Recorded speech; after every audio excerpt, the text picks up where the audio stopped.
guys, welcome back to Auto Repair guys. Thank you guys for watching and subscribing to the channel. In today's video guys, we will show you where the coolant temperature sensor is located and how to replace it on 2.4 engine guys, Multiair 2.4. This engine is being used on Dodge Dart guys, in Dodge Dart, Jeep Cherokee, Jeep Compass, Jeep Renegade, Chrysler 200 and Fiat 500X. That's the same engine in all of these vehicles guys. It's a Dodge, Chrysler and Fiat engine. First guys, in order to replace the coolant temperature sensor, we will need to drain the coolant. Well, I always recommend to do that when the engine is completely cold guys, otherwise you can severely burn yourself. Quick introduction guys, we'll have more than 200 videos on this engine and every car we get at the shop, because our mission is to save you guys as much money as we can. So please guys, subscribe to the channel, like the video, and let's start on it now. So, what do you need to do to drain the coolant guys? Okay, you will need to guys get the car on jack stand so you can get underneath it. Lift the front end up a little bit if you can. If you have a lift, it will be even better. Okay, you can see we have the front tires a little bit in the air, just enough so we can get underneath the vehicle. And if you come to the driver's side guys, okay, right here on the back side, okay, let me get there. Okay, right here there is one drain plug for the radiator guys. Okay, and that drain plug, you need to get pliers, okay, to get it loose. Counterclockwise guys, to get that thing loose. Okay, like that, yep. Just turn it more. Do that only when the coolant is cold guys. Why? Because it can severely hurt you guys, burn you. So you want to minimize that risk. Wear gloves, eye protection, all that stuff. Don't ask why we don't. And what you need to do before you guys get that thing loose. Okay, let me explain quick before we continue. Your system may be under high pressure guys. So on cold engine, just open that cap a little bit, okay, to make sure that there is no pressure before you get the plug loose. Okay, ours is good. Now I'm going to close it slowly. And that way the coolant will not leak out too fast until we resituate the bucket. So, let's show you now there.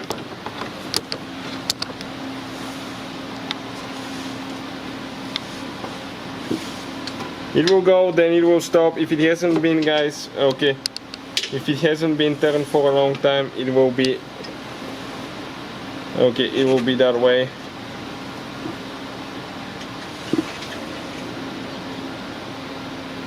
Okay, it started leaking.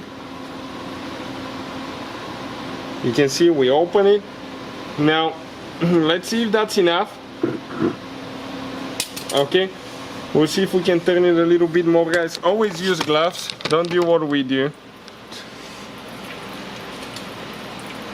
Okay, we'll need to get the pliers to turn it just a little bit more.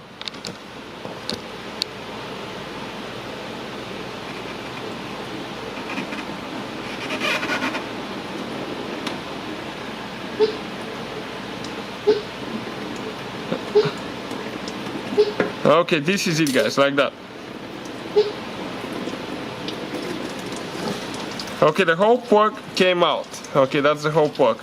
Now, what I'll do, okay, one person will hold the bucket. I'm going to go ahead and open the cap so it will not create any vacuum and everything will come out super fast. Okay, listen now.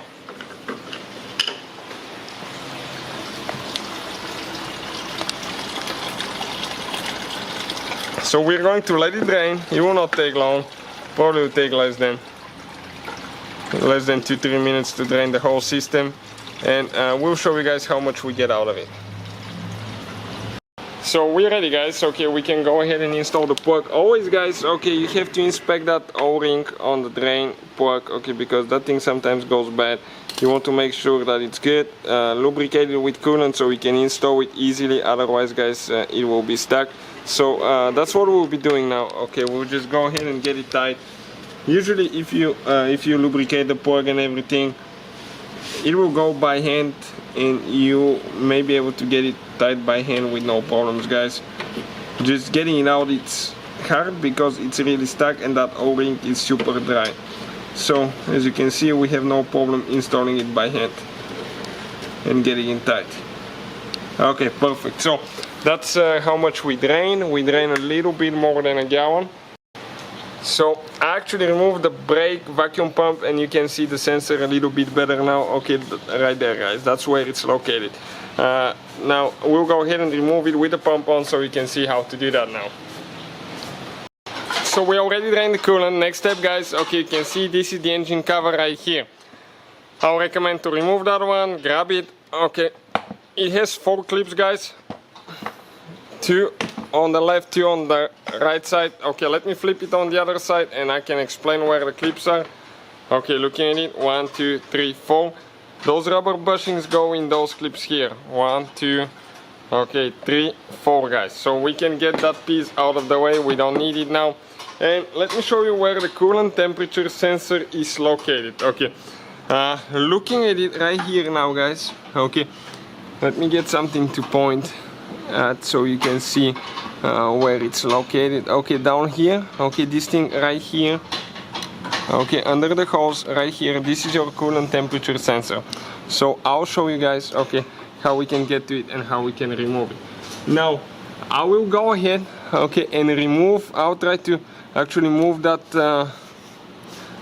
hose a little bit out of the way so I can show you, okay, a little bit better. So let me see if I can do that. So I moved the hose a little bit up, guys. So through right here, okay, we'll just hold the camera like that. That red thing, guys, okay, that's a safety pin that we need to slide back. Okay, like that. Once you do that now, guys, okay, you can grab it with your fingers. Okay, and right here there is one clip that you need to push in, and okay, you'll be able to pull the sensor out. So let me grab with 2 hands if I can. Still trying to see if I can get my hand in there.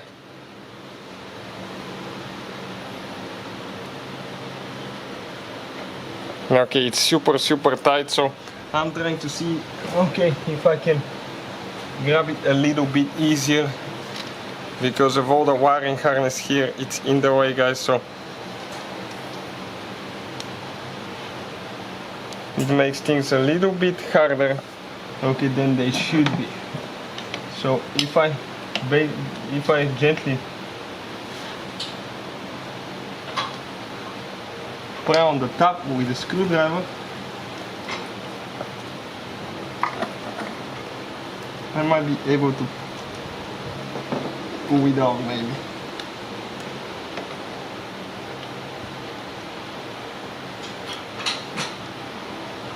No, it's still holding pretty tight. Sometimes you have to push it in and then try to pull it out. So I figured it out, guys. Okay, if you pull the red thing out all the way, you can reinsert it later. Okay, I'll show you once we get the clip out. Okay, how to reinsert it. Well, I just get it out so I can, and I put it back in so I can show you. But now it got stuck. Okay, that thing is ridiculous. Let me see if I can.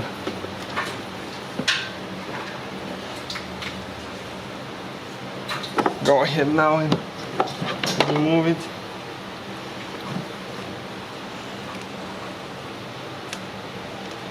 Okay, pulled it out, guys, without even removing the red thing. So you can see on that clip, okay, right here, that's the black thing towards the back that you need to press in. So once you press it in, you're ready to go. Now we need to, guys, remove the sensor. Okay, the coolant is already drained, so we can go ahead and remove the sensor. I'll get the socket and show you how to do it. So I found, guys, a 3/4 socket. Okay, metric will be probably 19. Okay, I can get it on top of the sensor. Okay, I'm using a spark plug socket, by the way. On top of the sensor, I'll get the ratchet now. Okay, you can see where it is. Okay, let's hold it like that.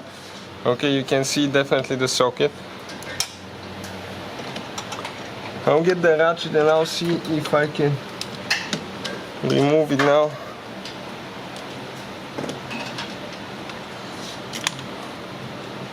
Okay, everything is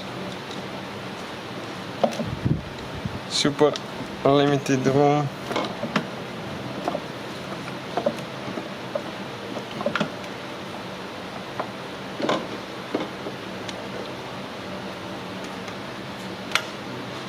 Okay, I think it came loose.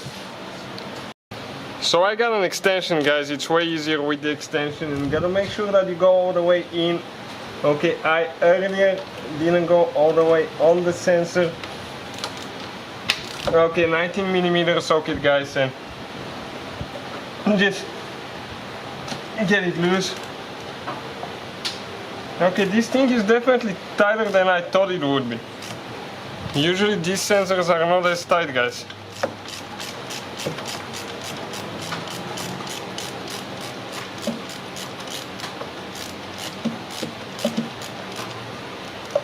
Okay, so I'll try to unscrew it by hand and see if I can remove it. Okay, let me check if I can do that.